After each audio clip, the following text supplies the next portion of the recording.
Good morning, students. We will proceed with the second chapter, acid, bases and salt. Hopefully you have understood the first part of the revision. Now, salt can also be formed by the reaction of an acid and a base. Acid and a base, it gives rise to salt and water. This is an acid, this is a base, and it is giving rise to salt and water. Magnesium sulfate is a salt. When metal oxides react with acids or acidic oxides, salts are formed. Once again, we see that when sodium oxide reacts with sulfuric acid, it gives rise to a salt, that is sodium sulfate, and water is given out. Again, salt and water is being formed. Calcium oxide reacts with nitric acid to give rise to calcium nitrate, and water is given. So you need to know that metal oxide reacts with the acid or acidic oxide, it gives rise to salt and water. When base reacts with acidic oxide, again salts are formed.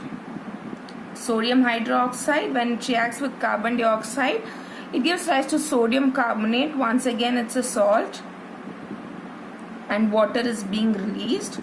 Calcium hydroxide, when it combines with carbon dioxide, it gives rise to calcium carbonate and water. It's a white precipitate. Calcium hydroxide, when it combines with SO2, it gives rise to calcium sulfate and water. Again, this is a precipitate. Precipitate is a solid insoluble substance. What happens when a base reacts with a metal? Again, we see that salt is being formed and hydrogen is being released. How do metal carbonates and metal hydrogen carbonates react with acids? Here, this is an example of a metal carbonate. When it reacts with an acid, it gives rise to NaCl, water, and CO2 is being released. Same here, metal hydrogen carbonate, when it reacts with an acid, it gives rise to again NaCl, water, and CO2. Now, CO2 that has been evolved in this particular reaction, on passing through lime water, we see that we get calcium carbonate and water. Now, calcium carbonate, again when we pass this carbon dioxide, it gets converted into calcium bicarbonate. It is soluble in water.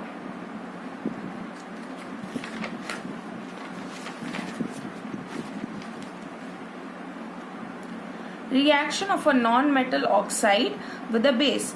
When a base reacts with a non-metal oxide, it gives rise to again salt and water.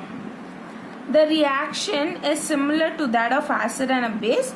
So what can we conclude? We can conclude that non-metallic oxides are acidic in nature. Remember this very important point. Since this particular reaction is similar to an acid and a base, that means it is giving rise to salt and water. What can we conclude? That this non-metallic oxide is acidic in nature. Some common characteristics of acid. All acids contain hydrogen. They react with the reactive metal to liberate hydrogen gas, but all compounds containing hydrogen cannot be called acids. So, for example, CH4, C2H6, C3H8, C6H12, O6 contain hydrogen but are not called acids. Activity 2.8. For this, we need a beaker. In the beaker, we need a dilute HCl solution, a rubber cork onto which the two iron nails are fixed, and this in turn is connected to a battery and a bulb, and there's a switch also. The bulb will start glowing in case of acid. Glowing of bulb indicates that there is flow of electron. So some activity can be conducted, same activity can be conducted with a base. So if it's an suppose if it is an acid, a bulb will glow, otherwise it will not glow. What happens to an acid or a base in a water solution? This is an acid in water. It breaks into H plus and Cl minus, and this H plus combines with water to give rise to hydronium ion. When a base is dissolved in water, NaOH, when it dissolves in water, it gives rise to Na plus and OH minus. KOH, when it dissolves, it forms K plus and OH minus. Base generate hydroxide ions in water, and bases are soluble in water called alkalis, and alkalis are soapy to touch, bitter and corrosive. The process of dissolving an acid or a base in water is highly exothermic one, which we have already discussed. The acid must always be added slowly to water with constant stirring. If water is added to a concentrated acid, then the heat generated may cause the mixture to splash out and cause burns. Mixing an acid or a base with water results in decrease in the concentration of ions per unit volume. Such a process is called dilution. So when you are adding acid or a base in water, what happens? It results in which results in the decrease of concentration of ion. Okay, that is nothing but dilution. Which ions? H3O plus, hydronium and OH minus. Next, moving on to common salt, a raw material for chemicals. Common salt is an important raw material for various materials of daily use, such as sodium hydroxide, baking soda, washing soda, bleaching powder. Sodium hydroxide, when electricity is passed through an aqueous solution of sodium chloride. Now, aqueous solution of sodium chloride is called as brine. Very important. It decomposes to form sodium hydroxide. When NaCl, in water and an electricity is passed through, it decomposes to sodium hydroxide, chlorine gas and water. NaOH is an alkali and chlorine gas. So the short form is chlor. So this process is also known as chlor-alkali process.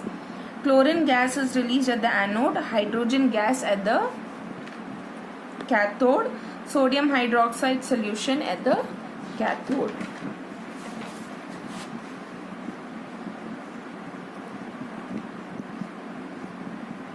Bleaching powder, calcium hydroxide, when it reacts with chlorine that is obtained from chlor-alkali process, it gives rise to bleaching powder, that is nothing but calcium hypochlorite, and water is given out. Uses, it is used in bleaching cotton, linen. Linen is obtained from flax plant. It dries faster than cotton. So linen is used in the textile industry. Then bleaching wood pulp, it means to remove the color. Washing clothes in laundry, it is used as oxidizing agent in chemical industries. Disinfecting drinking water to make it free of germs. Then baking soda, for making tasty crispy pakodas, for faster cooking. Chemical name of the compound is sodium hydrogen carbonate. Students, please practice the equations, very important. So what happens? Sodium chloride in presence of water, carbon dioxide and ammonia gives rise to ammonium chloride and sodium hydrogen carbonate.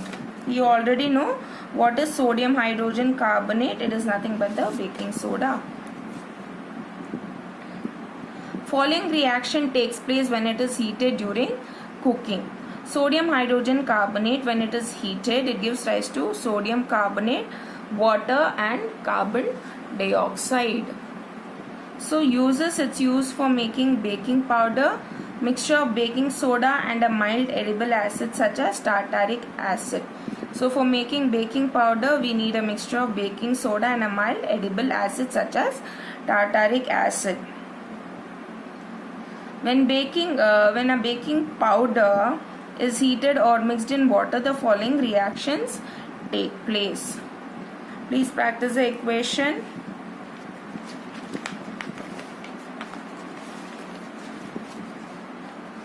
So carbon dioxide that is produced during the reaction causes bread or cake to rise, making them soft and spongy. Sodium hydrogen carbonate is also used as an antacid. It is used in a soda acid fire extinguisher. It is alkaline in nature. So rest we will continue in the next class.